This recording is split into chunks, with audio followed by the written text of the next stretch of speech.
ನಾನು ಇಂದು ಕರ್ನಾಟಕದ ಜನತೆಯ ಪರವಾಗಿ, ಅದರಲ್ಲಿಯೂ ಉತ್ತರ ಕರ್ನಾಟಕದ, ಕಲ್ಯಾಣ ಕರ್ನಾಟಕದ ಜನತೆ ಪರವಾಗಿ ಇಲ್ಲಿ ನಿಂತು ಕೇಂದ್ರ ಸರ್ಕಾರಕ್ಕೆ ಒಂದು ವಿನಂತಿಯನ್ನು ಮಾಡುತ್ತಿದ್ದೇನೆ. ನಮ್ಮ ಕೇಂದ್ರ ಸರ್ಕಾರವು ಅನೇಕ ರಾಜ್ಯಗಳಲ್ಲಿ AIIMS, all India medical science ಅನ್ನು ಸ್ಥಾಪಿಸಲಾಗಿದೆ.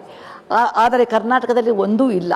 ಇದಕ್ಕಾಗಿ ನಾನು ಘನ ಸರ್ಕಾರಕ್ಕೆ ನಮ್ಮ ಕರ್ನಾಟಕವನ್ನು ದಯವಿಟ್ಟು ಗಮನಿಸಬೇಕೆಂದು ಹೇಳಿಕೊಳ್ಳುತ್ತೇನೆ. ಈ ಆಸ್ಪತ್ರೆ ನಾನು ಹುಬ್ಬಳ್ಳಿಯಾಗಲಿ ಬೆಂಗಳೂರಿಗಾಗಲಿ ಕೇಳ್ತಾ ಇಲ್ಲ.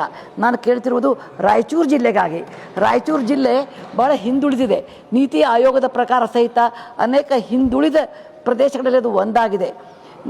ಮೈಸೂರು ದೊರೆಗಳ ಕೃಪೆಯಿಂದ ದಕ್ಷಿಣ ಕರ್ನಾಟಕವು ಸಮೃದ್ಧಿಯಾಗಿ ಬೆಳೆದಿದೆ. ಆದರೆ ಕಳೆದ 250 ವರ್ಷದಲ್ಲಿ ಪರರ ದಬ್ಬಾಳಿಕೆಯಲ್ಲಿ ಅದು ನೆಗ್ಲೆಕ್ಟ್ ಆಗಿ ಅಥವಾ ಮರೆತು ಹೋದಂತಾಗಿದೆ.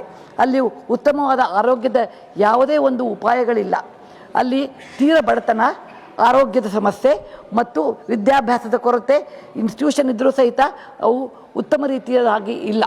ಇದರಿಂದ ಅಲ್ಲಿಯ ಬಡ ಜನರು ತಮ್ಮ ಆರೋಗ್ಯಕ್ಕಾಗಿ ಮಾಡುವ ಖರ್ಚನ್ನು ಅವರು ಬೆಂಗಳೂರು ಅಥವಾ ದೊಡ್ಡ ಪ್ರದೇಶದಲ್ಲಿ ಇರೋರಿಗಿಂತ ಹೆಚ್ಚು ಖರ್ಚನ್ನು ಮಾಡುತ್ತಾರೆ.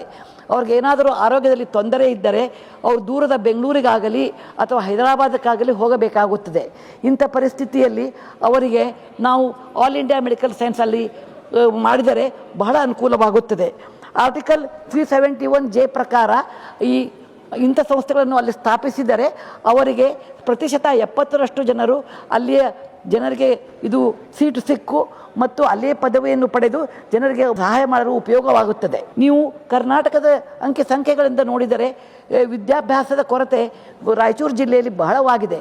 ಅಲ್ಲಿ ಕೇವಲ 48% ಅಷ್ಟು ಜನರು ಮಹಿಳೆಯರು ವಿದ್ಯಾಭ್ಯಾಸ ಮಾಡಿದ್ದಾರೆ ಅಥವಾ ಲಿಟ್ರಸಿ ರೇಟ್ ಇದೆ. ಅದೇ ಥರ ಪುರುಷರು ಕೇವಲ 60% ಮಾಡ್ತಾರೆ. ಇಲ್ಲಿ ದೊಡ್ಡ ದೊಡ್ಡ ಆಸ್ಪತ್ರೆಗಳ ಕೊರತೆಯಿಂದ ಜನರಿಗೆ ಬಹಳ ಅನಾರೋಗ್ಯದ ಒಂದು ಸಮಸ್ಯೆ ಕಾಡುತ್ತಾ ಇದೆ. ಗೋಪಾಲದಾಸರು ಹೇಳಿದ ಒಂದು ಕೀರ್ತನೆಯನ್ನು ನೆನಪಿಸಿಕೊಂಡು ನಾನು ನಮ್ಮ ಘನ ಸರ್ಕಾರಕ್ಕೆ ಮತ್ತು ಸನ್ಮಾನ್ಯ ನಮ್ಮ ಆರೋಗ್ಯ ಮಂತ್ರಿಗಳ ಇನ್ನೊಂದು ಅರಿಕೆ ಮಾಡುತ್ತೇನೆ. ಎನ್ನ ಭಿನ್ನಪ ಕೇಳು ಧನ್ವಂತ್ರಿ ದಯ ಮಾಡು, ಸಣ್ಣವನು ಕೇವಲ. ಅದು ಒಂದು ಸಣ್ಣ ಸಂಸ್ಥೆಯಾದರೂ ಸಣ್ಣ ಜಿಲ್ಲೆಯಾದರೂ ಅವರ ನಮ್ಮ ಅರಿಕೆ ಇದಕ್ಕಾಗಿದೆ. ಯಾಕೆಂದರೆ ಇದು ನಮಗೆ ಬಹಳ ಸಹಾಯವಾಗುತ್ತದೆ, ಬಡ ಜನರಿಗೆ ಸಹಾಯ ಆಗ್ತಾ ಇದೆ. ನಮ್ಮ ರಾಯಚೂರು ಜಿಲ್ಲೆಯೇ ಒಂದು ಕಾಲಕ್ಕೆ ಇತಿಹಾಸವಾಗಿ ಬಹಳ ಪ್ರಸಿದ್ಧವಾಗಿದ್ದರು. ಈಗ ಅಲ್ಲಿ ಆ ಥರದ ಕೊರತೆಯು ಎದ್ದು ಕಾಣುತ್ತದೆ.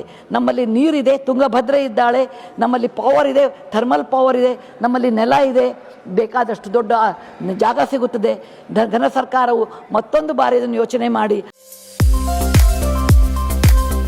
ಬಾಗಲಕೋಟ್ ಜಿಲ್ಲೆಯ ಬೇಳಗಿ ತಾಲೂಕಿನ ಬಾಡಗಂಡಿ ಎಂಬ ಪುಟ್ಟ ಗ್ರಾಮದಲ್ಲಿ ಆರಂಭಗೊಂಡ ಎಸ್ಆರ್ ಪಾಟೀಲ್ ಶಿಕ್ಷಣ ಸಂಸ್ಥೆ ಇಂದು ನರ್ಸರಿಯಿಂದ PUC, BSc nursing, BSc allied courses, BAMS Ayurvedic, MBBS ಒಳಗೊಂಡು ಹೆಮ್ಮರವಾಗಿ ಬೆಳೆದಿದೆ. ಪಿಯುಸಿ ವಿಜ್ಞಾನ ವಿಭಾಗದಲ್ಲಿ ಸತತ 2 ಬಾರಿ ಜಿಲ್ಲೆಗೆ ಹಾಗೂ 4 ಬಾರಿ ತಾಲೂಕಿಗೆ ಪ್ರಥಮ ತಂದುಕೊಟ್ಟ ಹಿರಿಮೆ. NEET, JEE, KCET, banking, CA foundation ಕೋರ್ಸ್ಗಳಿಗೆ ವಿಶೇಷ ತರಬೇತಿ ಒಂದೇ ಸೂರಿನಡಿ ಲಭ್ಯ.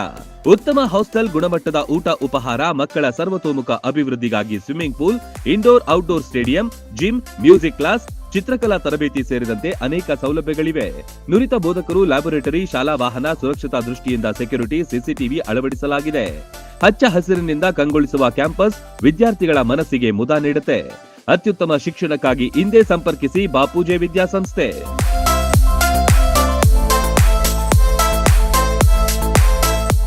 ರನ್ ಟಿವಿ ನ್ಯೂಸ್ ವಿಡಿಯೋಸ್ ನೋಡಲು ಸಬ್ಸ್ಕ್ರೈಬ್ ಮಾಡಿ, ಬೆಲ್ ಐಕಾನ್ ಪ್ರೆಸ್ ಮಾಡಿ.